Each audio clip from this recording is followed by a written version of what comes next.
ओम नमो भगवते वासुदेवाय। श्री ओम नमो भगवते वासुदेवाय। फिर भी हमें कोई चिंता या भय नहीं है।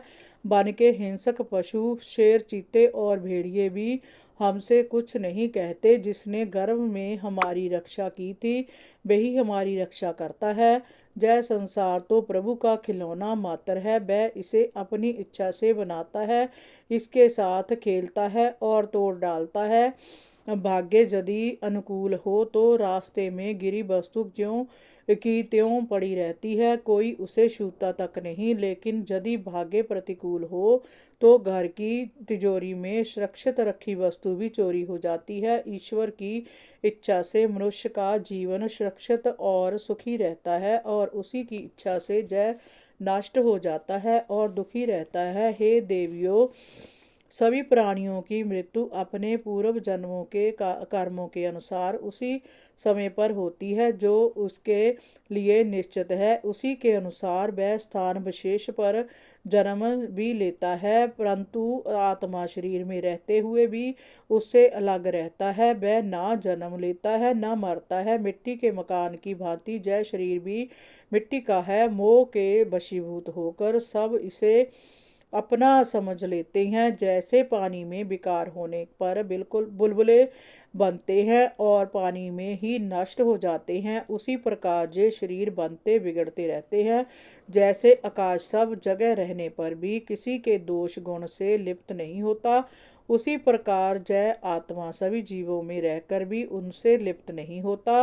हे अज्ञानियों, तुम जिसके लिए शोक कर रहे हो वह सुजग नाम का शरीर तो तुम्हारे सामने पड़ा है, लेकिन इसमें रहकर जो सुनता था बोलता था उसे तो तुमने नहीं देखा। वह तो कभी का इसे छोड़कर चला गया। फिर तुम किसके लिए शोक कर रहे हो? क्या इस शरीर के लिए जो कुछ ही देर में सड़ने गलने लगेगा और बदबू देने लगेगा, तब तुम ही इससे घृणा करने लगोगे। जल्द से जल्द इसे अपने से दूर करना चाहने लगोगे। इस शरीर में जो प्राण अथवा आत्मा निवास करता था वह इंद्रियों द्वारा सब पदार्थों का दृष्टा होकर भी इस शरीर में से अलग है। वही शरीर को ग्रहण करता है और आवश्यकता ना रहने पर उसे छोड़ देता है। वह इस शरीर से तभी तक बंधा रहता है जब तक उसे इस शरीर के द्वारा कुछ कर्म कराने होते हैं। जो लोग इस शरीर और आत्मा के तत्व को जान लेते हैं वह कभी इस शरीर के लिए शोक नहीं करते। किसी जंगल में एक बहेलिया रहता था। विधाता ने उसे पक्षियों के काल रूप में ही रचा था। जहाँ कहीं भी वह जाल फैला देता वहीं लालच के वशीभूत होकर पक्षी उसमें फंस जाते। एक बार उसने कलिंग पक्षी के जोड़े को दाना चुगते देखा। उसमें से उसने मादा पक्षी को जाल में फंसा लिया।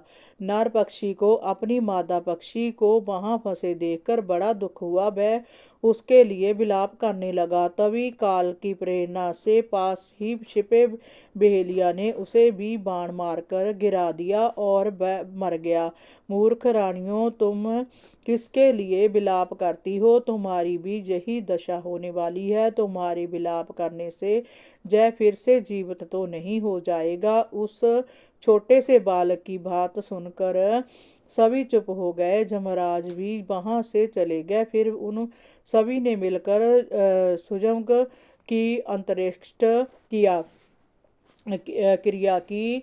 इस प्रकार तुम लोगों को भी हिरणाक्ष के लिए शोक नहीं करना चाहिए और अपने पराये के भेद को मिटा देना चाहिए। युधिष्ठिर अपनी पुत्र वधु के साथ दिति ने हिरणाक्षपु की बात सुनकर उसे क्षण पुत्र शोक त्याग दिया और अपना चित्त परमात्मा में लगा दिया। तीसरा अध्याय हिरणाक्षु द्वारा तपस्या और वर प्राप्ति। नारद जी ने कहा, युधिष्ठिर, हिरणाक्षपु ने अपने परिजनों को समझाकर मन में सोचा कि अब वही इस संसार का एक क्षत्र सम्राट है। उसके सन्मुख कोई खड़ा तक ना हो और वह अजर अमर हो जाए, इसके लिए वह तपस्या करेगा। वह मंदराचल की घाटी में जाकर घोर तपस्या करने लगा। वह अपने दोनों हाथ आकाश की ओर उठाकर अपने एक पैर के अंगूठे के बल पर खड़ा हो गया। बहुत दिनों तक कठोर तपस्या करने से उसके सिर से तपस्या की आग धुएं सहित निकलने लगी। उसकी तेजस्विता से तीनों लोग कांप उठे, पृथ्वी डगमगाने लगी, तारे और अलकाएं टूट टूट कर नीचे गिरने लगी। दसों दिशाओं में जैसे आग जल उठी। उस अग्नि की तपस को सहन ना कर पाने के कारण देवराज इंद्र अन्य देवताओं के साथ ब्रह्मलोक पहुंचे और ब्रह्मा जी से प्रार्थना करके उससे बचने का उपाय पूछने लगे। उन्होंने कहा, हे जगतपति ब्रह्मा जी, आप हमें हिरण्याकश्यप की तपस्या के तेज से बचाइए। हरि ओम नमो भगवते वासुदेवाय। श्री ओम नमो भगवते वासुदेवाय।